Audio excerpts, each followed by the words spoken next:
Success has a dark side most entrepreneurs never talk about. When the pressure gets too intense, how do leaders really cope? I'm about to pull back the curtain on a conversation that could save your business and your life. Leadership today isn't just about scaling. It's about navigating constant uncertainty, market disruptions, and high-pressure decisions. If you're dealing with chaos, bottlenecks, and relentless pressure, welcome to the Business Emergency Room. Welcome back to this episode of the Business Emergency Room.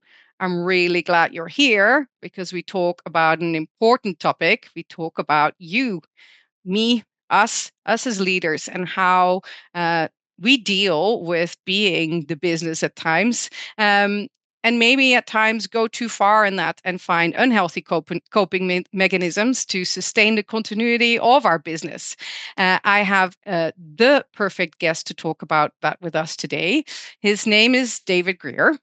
He is now an entrepreneurial coach, and he generously has a major gift for all of you listeners in this space that we will talk about at the end of the episode. So stay tuned. But this expertise is coming from a journey of building up a business called Robel Solutions Technology from his student days to great success, and then exiting out of that. He currently is also, or made a journey through angel investing, executive positions, directorship, and is really trying to help entrepreneurs now with all the hard lessons he learned. He also is the author of the book Wind in Your Sails, and with all my nautical references, you may understand why I think David is the perfect guest. Thank you for being here, David. Thank you so much for having me. I'm super excited to be here. Yeah. So let's actually really then dive straight into it. I alluded to the challenges that you've overcome in all your success and that led you to do what you do today. Can you talk a little bit more about your story and the challenge you overcame? Yes, I'm happy to. As you mentioned, I joined a young software startup out of when I was still in fourth year, and I stayed 20 years and built it into a global powerhouse. And one of the ways I coped with building that and the stress, I eventually became co-owner, was I became an alcoholic.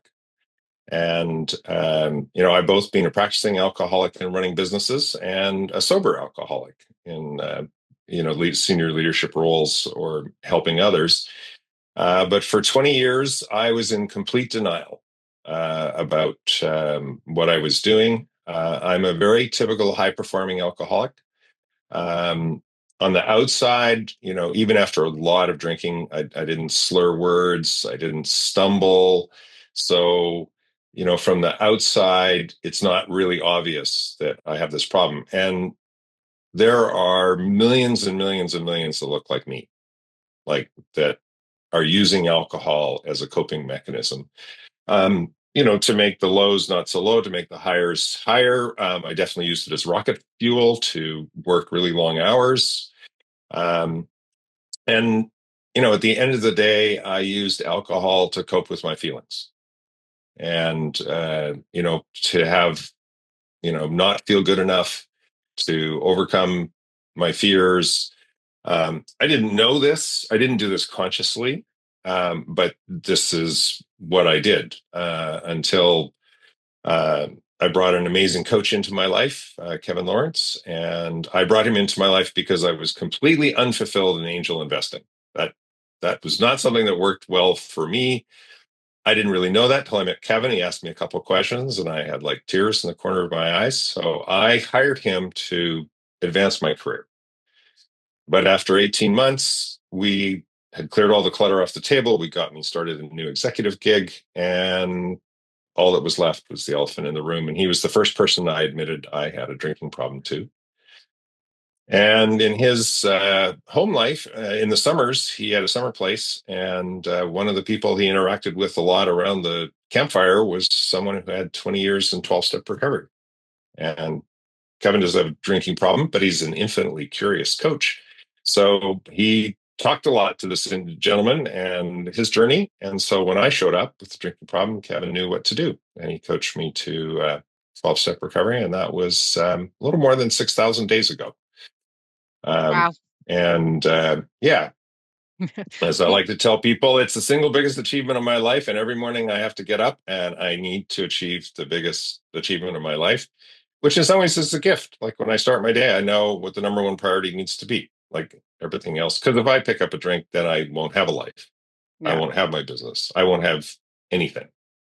Yeah, and then we'll get in a minute to how you use that gift to give to others, and pay it forward, as so to speak, a little. I want to first go back to Kevin, right? Because when before we got onto the podcast, we talked about how you work more with entrepreneurs. I work typically with people who work in slightly larger organizations, but very much still with leaders who are their business, who are their company. And there's a lot of pressure involved in that space. And you worked with your coach for 18 months on all sorts of stuff, right? Before you got to the elephant Yes. in the room. So we typically maneuver in spaces of peers. So how how do we either find a Kevin, even if we don't know we need one, or how do we link people up who need a Kevin and maybe don't see it themselves? And how do we shorten that timeline? Could it be shortened? Because 18 months is a long time before you got to the real subject. Well, 20 years is a long time. Yeah. Like it really took 20 years. Just the last 18 months happened to be working with Kevin. Sadly, like my experience in recovery is that people only get sober when they're ready to get sober. And even consequent losing their children, losing their spouse, losing their business, that's actually not enough to motivate them to actually get sober. Um, they need to want it for themselves. They have to reach a place. Like I still had all the on the outside. It looked fine. I had a house. I had 2 kids. I had a job. 3 kids. A couple cars. 16 years later, I've got a house. I've got 3 kids. I have 2 grandkids. Um, it looks the same, but on the inside, I'm a completely different person. And I think that's really the core of your question is what is the trigger that will let us actually go do the personal work to grow internally? And like, where do we fall over that ledge where we've had enough? Like, I got sick and tired of being sick and tired. That was the real consequence for me. And I can't say what it will be for anyone else. And I would say in the peer group, I don't think it's pointing out about the drinking because I don't think no one wants to hear that they're drinking too much. Um, but it's more asking them about their purpose in life or why did you start your business or why, as a leader in this organization, like, why did you take that role? Like, what change are you trying to bring to the world? Like, what's your bigger purpose? Because I think if we can help people see the bigger picture, they might start to realize these things that are getting in the way of what it is that's actually important to them. And we often need to be reminded of that bigger picture because we get down in the weeds and we get into the next fire and the next thing, and we get consumed by it. Yeah. Like that's the nature of business, right? Yeah. So so that's your peers. Because we also have a lot of investors and board members listening. So if I'm looking at the business that I'm associated with, right, and I Mm-hmm. see that the leadership in there uh, is keeping things together and ticking over, but we suspect that it is actually potentially at the expense of themselves. And so, assuming we have the best intentions, is a conversation about the business performance or even a more personal conversation. Do you feel that there is a place for people like in those positions to intervene in some way, shape, or form, or ask the same questions? I think ask the same questions, but also as a board member, like if we're talking about the owner slash CEO, at some points there has to be consequences. Like, if you show up drunk on the job another time, like we're firing you as CEO. Like there has to be actual real, or we're cutting your compensation by 20%. Like, because as alcoholics, we don't pay attention unless at least there's some consequences. There might be consequences we still don't, but we're definitely not going to pay attention if there aren't any consequences. Yeah. And so, you can try the easier, softer approach, which is reminding them of why they're there, the bigger purpose, but then at the other end, we might have to, as a board or chairman of the board, usually the chairman of the board is responsible for coaching the CEO and making sure the CEO is performing well and delivering all the KPIs, that there are some consequences around that. Yeah. Yeah, I agree with that. Right. I come from an industry in which high performing addiction is very normal. Right, frontier oil and gas projects, the pressures, the nature of the game. You don't always also choose to work in some of these places or do the jobs that are there if there's not other challenges. Right, so understandable. I don't know if that's good English. That there is a higher rate there. So, but I think also a lot there is seen as high performing addicts, right? So, what are some of the symptoms that we can be on the lookout for to get a feel that it's starting to get to the problematic space? What are some of the symptoms of somebody who has high functioning addiction? Because you say on the outside it looks the same, but we are also Right. the But people usually who's you get, yeah, so, I mean, the classic things like, absence from work, or leaving early, or committing to goals, not delivering them, especially if in, the past that was an individual who did. And my experience of like alcohol is that it's a very progressive disease. So like it progresses over time. And you know, we need more and more, and there's neurological reasons why that's the case. But um, we often, so we need more to get the same effect, and then eventually we like do too much, and then it starts having all this consequence where we don't show up and actually do our job. And that's usually where it first starts showing up, is you're not showing up for meetings, you're not showing up for work, or you're not delivering on your goals. Like,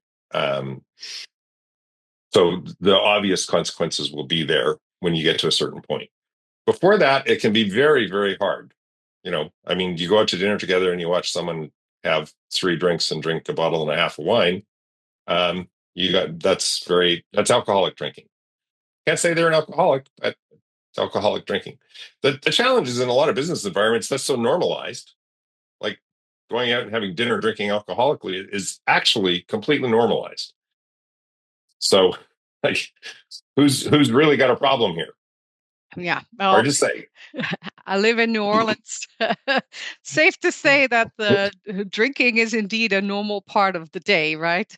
In many settings. So social events with professionals is intriguing because you see the reaction from people coming from the outside who look at it with fresh eyes. And yeah, I think it's a healthy question or comment to ask, right? Because And I, I think if you ask with the right intention and the right tone and people get defensive, I think it just might be a little scratch on their back to start thinking with what am I doing or where am I at, right?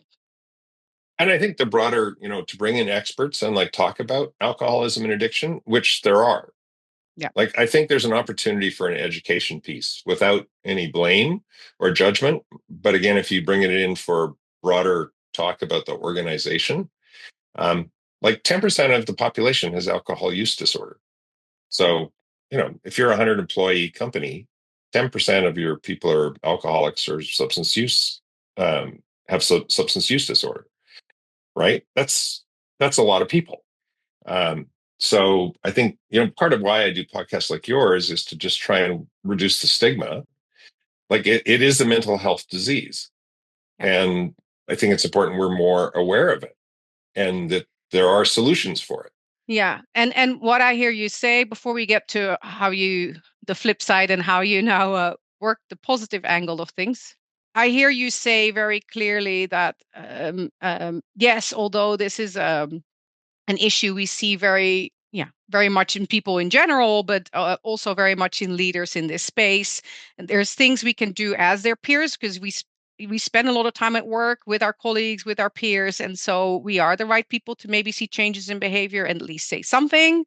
You don't want to step away from consequences. It's not helpful to not give people consequences. It's their choice if they do something with it. And yeah, create transparency to talk about it.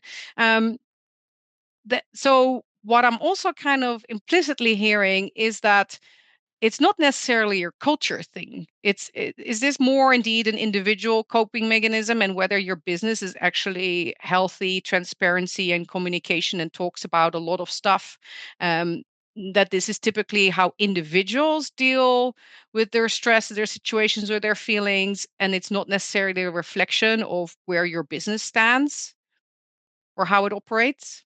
Well, let's see a couple different things. So we'll go back to your oil and gas example. So I think certain industries actually, you know, it's more than tolerated. It's almost part of the culture. Hmm. Which in oil and gas, I don't know how they deal with safety issues, right? When you have that going on. You clearly, as an entrepreneur, as a senior leader, are putting a business at risk, like, because at some point you'll take yourself out. And especially because I tend to work with, entrepreneur founders. So they are still the cornerstone of the business. And if you take them out, the business can go for a while, but it won't survive in the longer term, typically because they haven't actually done any kind of succession plan, at least not until they've worked with me for a while. Uh, Yes. so, and so there's both a cultural piece in that, like everybody, all your peer leaders go out for drinks every day, right? Yeah. And then there's the individual piece about you specifically and your role and how you show up. Yeah. So I Oh, don't know okay. if that's where Yeah. you were trying to go with your Yeah. question. No.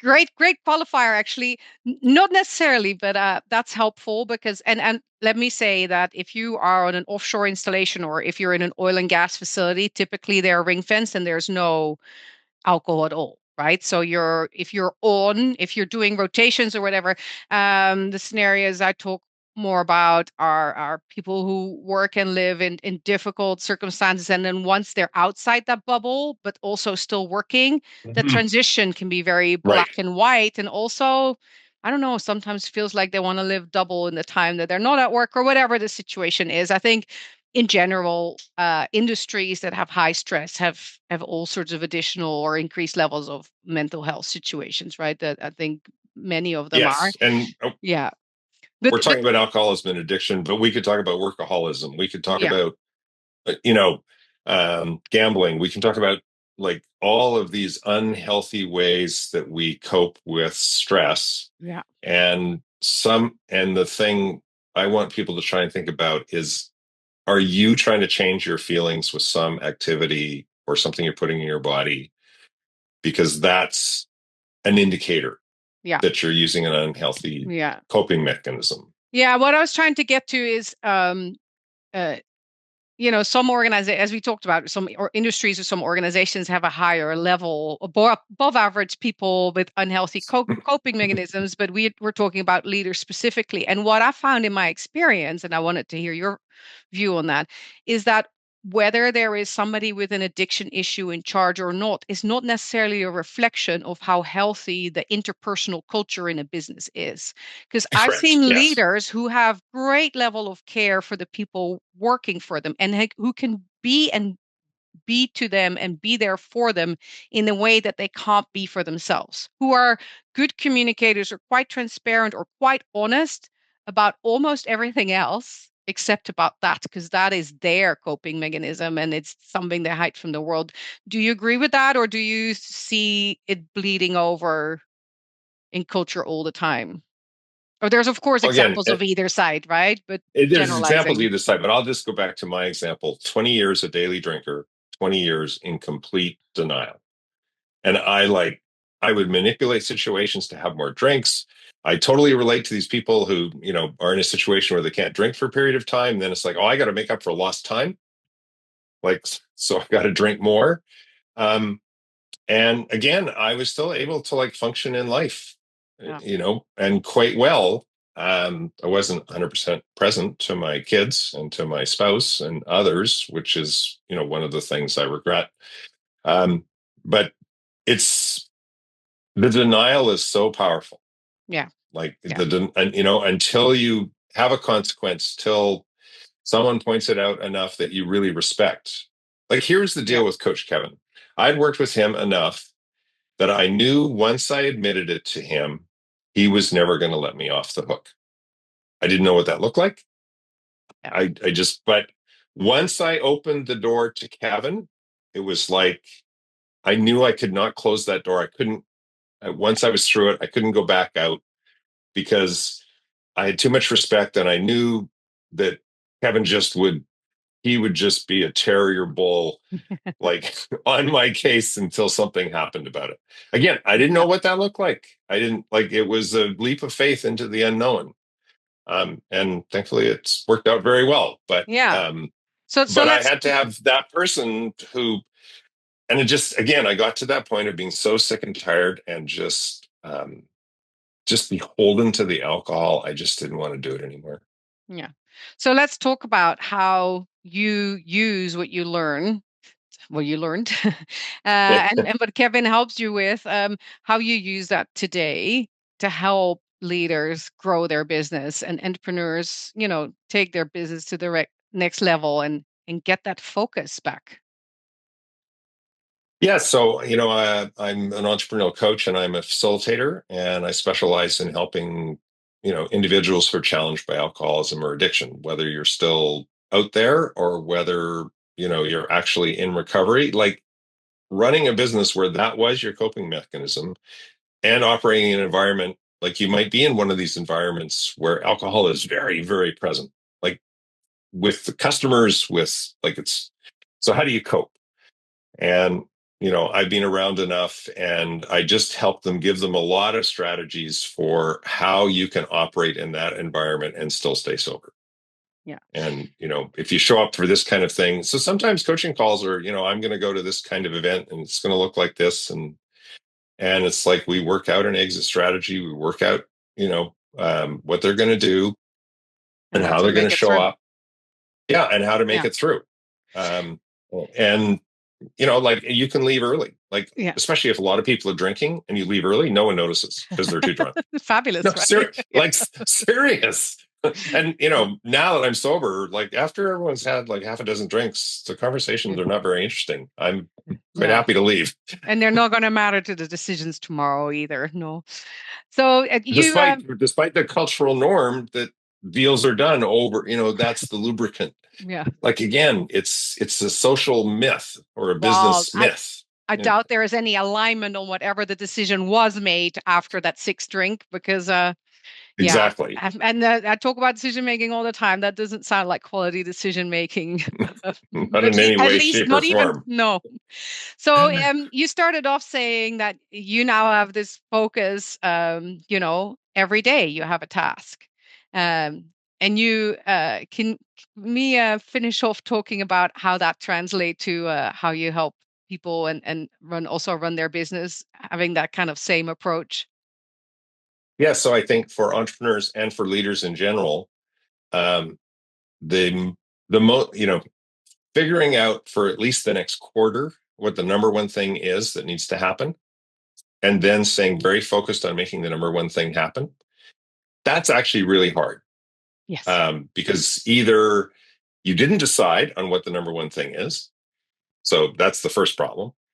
And that's one area that I help with strategic planning and as I say, working on the business rather than in the business, and I think any level of leadership needs to take a time out once a quarter with their team and figure out, like, what are the top 4 or 5 things we need to achieve this quarter, based on the company goals. Hopefully the company has some clarity. Yeah. And then, what are you doing? Are you spending an hour a day? Like, if you're a senior leader or an entrepreneur, are you spending an hour a day at least, and like one of the best hours of your day, whatever your biorhythm is, working on the number one thing? Yeah. Right. And until it's crushed, and then you can go work on the number 2 thing, because that's, between that and then making your people successful and making sure they have the resources to achieve these goals. I think that's true leadership.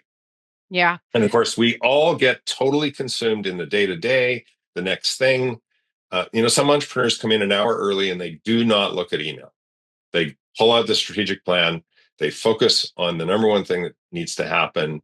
They do some things that move that forward. Then they'll start dealing with, everything that accumulated from overnight and the day before and so far in the morning. But like, that's one of the strategies to not be so operationally focused and be more strategic and focus on the number one thing. Yeah, and that's beautiful full circle, because that's also where you started at an individual level, right? You said, hey, Yeah. it's about asking people maybe some questions back to what are you doing this for, and what is it that you want to achieve, and going back to what was it that you wanted to get back to, both as a person and as a business, and that all, and prioritization is key, because there's too much and too many distractions, and it's easier to weed through with more focus. And yeah, we all need maybe help at some point. So you are there to help any listeners who feel this subject matter may be relevant to them. Tell us more. Where do people find you? Where do they go? And tell us about this fabulous offer you have for everybody on the podcast or listening in today. You find me at coachdjgreer.com. That's Coach D as in David, J as in James, Greer.com. And top left corner of every single webpage on my website has my phone number and my email address. And if you would just reach out, I offer free 1-hour coaching, no obligation, to anyone that is stuck on something. Usually people come to me with business problems, but I'm willing to talk. And it's alcohol, it's the life problem. It's an open offer, 1 hour free coaching with me. Visit my website, reach out. That is extremely generous, because time is very precious. So I love that you are putting this offer out there. I think that is, well, it's like the MasterCard commercial, right? Almost invaluable. So thank you very much. We will also put all those details in the show notes. So if it went a little fast or you missed some of it, that's where you can find it. DJ Greer, Greer. Thank you so much for joining me today on the podcast to talk about something that's way more normal than we're all willing to admit.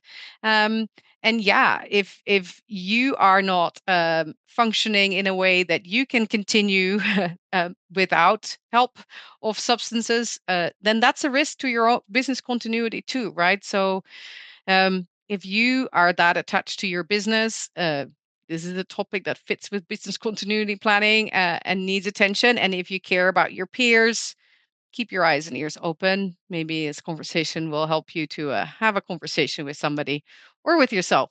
Thank you so much for being here, David. Oh, thank you for having me. Really appreciate it. That's it for this episode of the Business Emergency Room. If you are currently dealing with chaos or disruption in your business, please reach out. You can email, text, or call, and I will find a way to connect with you within 24 hours. I've helped others steer out of the storm, and I know I can help you too. Talk soon. Please like, subscribe, and share.